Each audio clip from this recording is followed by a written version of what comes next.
And like you just heard, it is Women's History Month. So today we're going to continue to highlight the ongoing fight to close the racial and gender pay gap. Now, according to a new study published by investment management firm Arjuna Capital and the shareholder advocacy firm Proxy Impact, of the 57 companies examined in the study, only 7, Pfizer, MasterCard, Bank of New York Mellon, Starbucks, Adobe, and then American Express, plus Citigroup, they received a grade of A when it comes to closing the pay gap.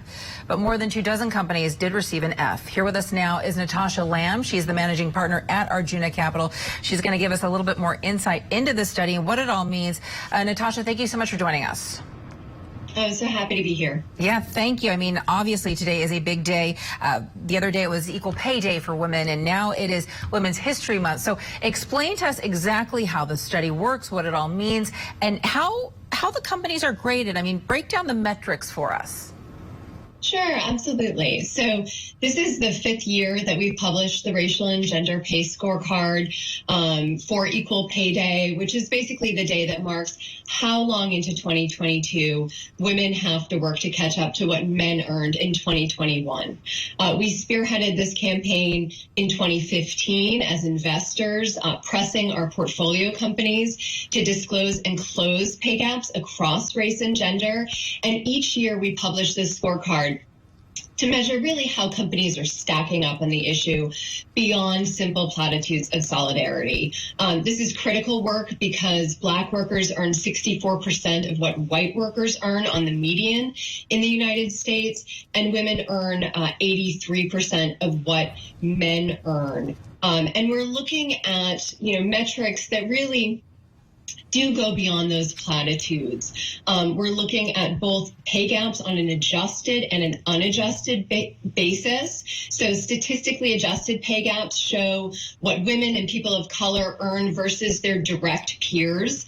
Those pay gaps can be closed in a pay cycle or two through raises. But the unadjusted median gaps show what women and people of color earn on the median, or basically on average at a company versus white men. It's a tougher standard to reveal those gaps because it can show real structural bias when white men are holding the majority of high-paying jobs within an organization. Right. So you're saying that maybe at the end of the day, many of them are in management positions where women might not be. That might be one of the issues here. What else is at the root of this issue? How do you fix the problem at the end of the day? Yeah, I think, as I said, you can close those kind of what you're paid versus your peer in a cycle or two. But there's real structural change that's needed. Unfortunately, the pandemic has been a real 1-2 punch for women and people of color in this country, who suffered 80% of the job losses in 2020. It's actually quite ironic that Pfizer topped our list this year. It was the highest ranking company.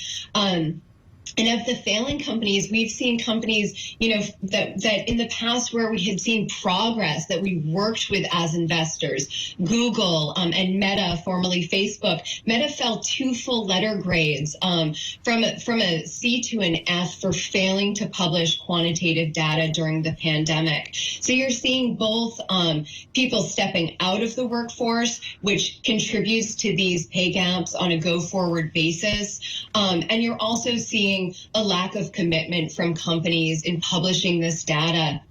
And you really, you can't manage, you don't manage what you don't measure. And we want to see these pay gaps published annually, and we want to see them narrow over time. And women and people of color moving up the ladder into those high-paying jobs and more fully reflecting the demographics of this country. Yeah, there really isn't enough pay transparency in the workforce at the end of the day. But quickly, because we want to get to your report card, obviously, there are 7 companies, Pfizer, MasterCard, Bank of New York Mellon, Starbucks among them, who've all achieved that A grade. And then Meta, like you just said, getting an F grade. So tell me why it is that these companies were graded the way that they were. What do you have to do these days in order to get that A on the report card?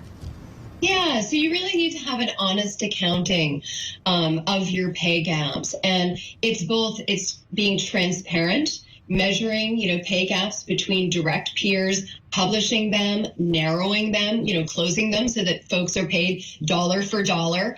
And then it's about publishing those median gaps. So in order to get an A on this scorecard, you need to publish the median gap and work to narrow it over time. So this is really both a transparency and a performance scorecard. The pay gap is literally defined as what people of color earn on the median versus their white majority peers.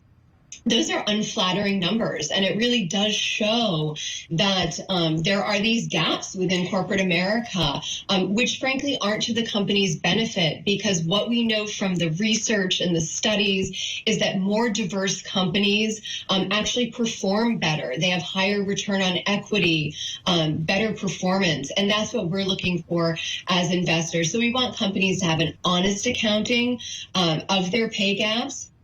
The other really exciting thing, that we're seeing is, we're directly engaging with these companies and pressing them to do this. And we've been getting a lot of resistance from Disney. They also got an F this year. But there we think there could be a turnaround story. And last week at Disney's annual meeting, Arjuna Capital's pay equity proposal garnered a 60% vote of investors, which is a rare majority vote and also the highest vote in the company's history on a shareholder proposal.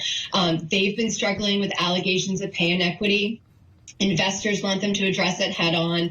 And so that's what this scorecard is all about: transparency, honesty, and improving performance. Yes, transparency being a big one. And, statistically, I wanted to go ahead and leave you with this before I let you go. Women work until the age of 72 to make the same as a man when he turns the age of 60. So, a lot of work that still needs to be done. Natasha Lamb, we appreciate your time today. Thanks so much.